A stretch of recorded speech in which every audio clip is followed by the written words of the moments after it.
नमस्कार. S prime news मध्ये आपल्या सर्वांचं स्वागत.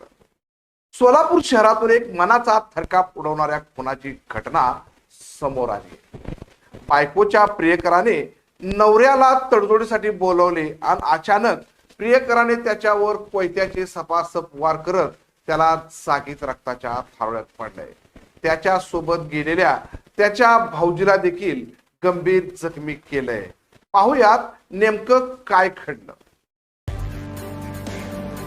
सिद्धाराम कैलास कटप वय 20 राहणार आकाशवाणी केंद्र सोलापूर हा रिक्षा चालवून आपल्या कुटुंबाचा उदरनिर्वाह करत होता.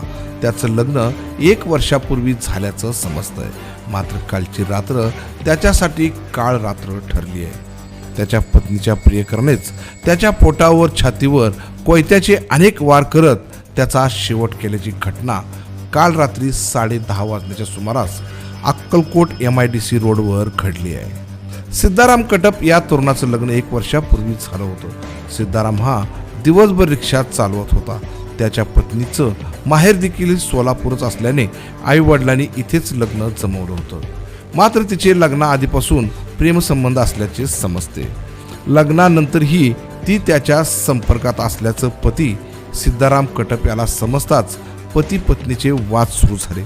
मात्र हे वाद कुठेतरी थांबावे आणि आपला संसार उद्ध्वस्त होऊ नये यासाठी पती सिद्धाराम याने पत्नीला समजावून तो प्रियकर असणारा संतोष पाटील याला देखील समजावण्यासाठी तो त्याच्याकडे अक्कलकोट रोडवर त्याला भेटायला गेला. मात्र संतोष पाटील याने आधीच डाव रचलेला होता.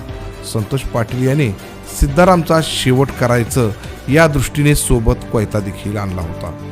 सिद्धाराम आणि त्याचे भाऊजी दोघेही त्याच्या समोर येताच दोघांमध्ये वाद झाले आणि काही समजायच्या आतच संतोष पाटीलने सिद्धारामवर कोयत्याचे सपासप वार करत त्याला जागीच संपवले. तर त्याला वाचवण्यासाठी त्याचे भाऊजी मध्ये पडले असता त्याच्यावर देखील काही वार करण्यात आले. त्यामुळे ते गंभीर जखमी झाले आहेत. या घटनेनंतर संतोष पाटील हा फरार झाल्याचं समजतंय. पोलिसांनी पथके तयार करून त्याला लवकरच बेड्या ठोकणार असल्याचे समजते.